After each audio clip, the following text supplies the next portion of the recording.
Tout ça n'a pas débuté avec la réforme du gouvernement Harper.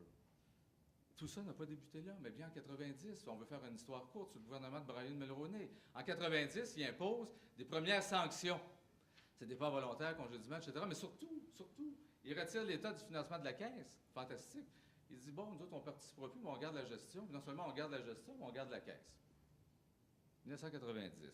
1993, le même gouvernement qui est à quelques mois de perdre le pouvoir, le même ministre, toujours ministre, a commencé à faire de la politique en 2011, au Nouveau-Brunswick, sinistre. M. Valcourt, l'ami des chômeurs et des Autochtones, Bernard Valcourt. Alors, en 1993, il impose des exclusions complètes. Tu quittes ton emploi, tu n'as pas de raison qui justifie, puis ce n'est pas la seule solution raisonnable au sens de la loi, puis tu es réputé inconduite, ton congédiement, tu perds complètement ton droit aux prestations. Les libéraux qui étaient dans l'opposition avec nous, on s'en souvient, qui dénonçaient ces réformes-là, prennent le pouvoir à l'automne 93. Ils ont promis qu'ils allaient régler toutes ces questions. Que font-ils au pouvoir? En 1994, ils diminuent le taux de prestation, qui était à 60 ils diminuent à 57 Surtout, en 1996, ils imposent l'une des plus grandes restructurations du régime d'assurance chômage, qui devient l'assurance emploi. On impose toutes sortes de compressions, toutes sortes de coupures, mais surtout, on demande, en modifiant, puis ça a été évoqué ça aussi tantôt, en passant des semaines aux heures de travail pour se qualifier, on impose, on resserre les critères d'admissibilité.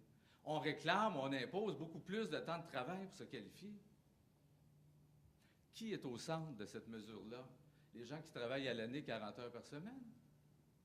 Non. C'est les gens qui travaillent à temps partiel. 20 de la main-d'œuvre.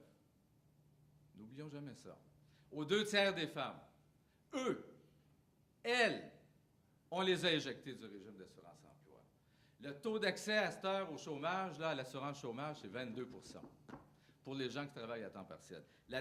Cette job-là a été faite en 96. C'est horrible. Et la couverture du régime tombe en dessous de 50 Il ne s'est jamais relevé au-dessus de cette barre-là de 50 Et là, coup de génie, 2010. Ça a pris du temps au gouvernement conservateur de comprendre que nous étions en récession. Hein? Crise financière, crise économique, on ne sait plus trop, en récession. Ça a pris du temps. Mais il comprend à un moment donné, parce qu'il y a la Caisse d'assurance-emploi qui fait des surplus accumulés de 57 milliards. Et 2009 est une année donc de crise et de déficit. C'est la loi. Ça fonctionne de même, la Caisse d'assurance-chômage. Quand ça va bien, tu fais des surplus. Quand ça ne va pas bien, parce qu'il y a plus de chômage, il y a moins de travailleurs, il y a moins de cotisations, il y a plus de chômeurs, il y a plus de prestations à verser. Et la Caisse fait un déficit en 2009 de 6 milliards. Alors, qu'est-ce que ce gouvernement fait? Le ministre Flaherty, printemps 2010, loi d'exécution du budget. On abolit le compte d'assurance-emploi rétroactivement au 31 décembre 2008. On inscrit un nouveau compte, celui des opérations de l'assurance-emploi, rétroactivement aussi, au 1er janvier 2009. Et on efface les surplus accumulés de 57 milliards. Parce que la mathématique, M. Bédard, vous le savez, ça peut être très simple. Et même si on rajoute bien des zéros après 57, ça reste quand même 57 milliards de surplus. Puis si tu soustrais ton déficit annuel de 6 milliards, normalement, il reste encore 51 milliards. Mais non. Alors, on est reparti avec un nouveau compte, celui des opérations déficitaires. Fantastique, fantastique. Il fallait y penser. Et là, nous arrive la réforme Harper, comme la misère sur le pauvre monde. Personne n'a vu venir, personne n'a été consulté, aucun gouvernement, aucune association, ni employeur, ni syndicat, personne. Alors, l'abolition des projets pilotes. Ceux qui venaient en aide aux régions en haut taux de chômage. Abolition, fini, paf. Nouvelle règle sur le gain admissible. Tu travailles à temps partiel, tu déclares, ça te coupe la moitié de ce que tu gagnes. Gagne 50 pièces, gagne la moitié, paf. Avec cette seule mesure, ils vont là aussi économiser 86 millions en versement de prestations. L'abolition des tribunaux administratifs, c'est fantastique, ça a été évoqué tantôt, ça. Nouveau fonctionnement, plus long, plus compliqué, plus bureaucratique, etc. Mais nouveaux tribunaux. Alors, les gens qui ont été nommés sur ces tribunaux-là, il n'y a plus de gestion paritaire, sont nommés par le gouvernement, sont un seul commissaire, pour l'ensemble du Québec, sont à peu près une douzaine. Des gens qui ont été nommés là sont moins connus pour leur formation en la matière que pour leur formation politique. Ça a été documenté il y a quelques mois. La plupart de ces gens-là qui ont été nommés sur le tribunal de la Sécurité sociale, c'est d'ex-candidats conservateurs ou donateurs au Parti conservateur. Qu'est-ce que c'est ça? Et ces gens-là vont disposer de pouvoirs discrétionnaires démesurés. C'est terrible.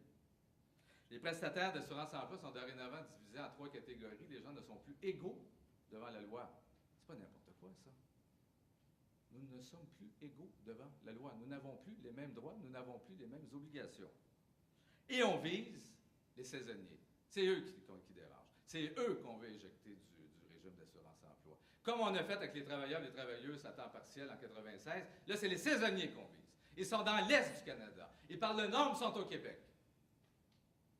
Par prolongement, on pourrait quasiment croire, si je me fie à ce que me disait le député de Fort McMurray l'année dernière, mais qui vient donc travailler chez nous, qui migrent.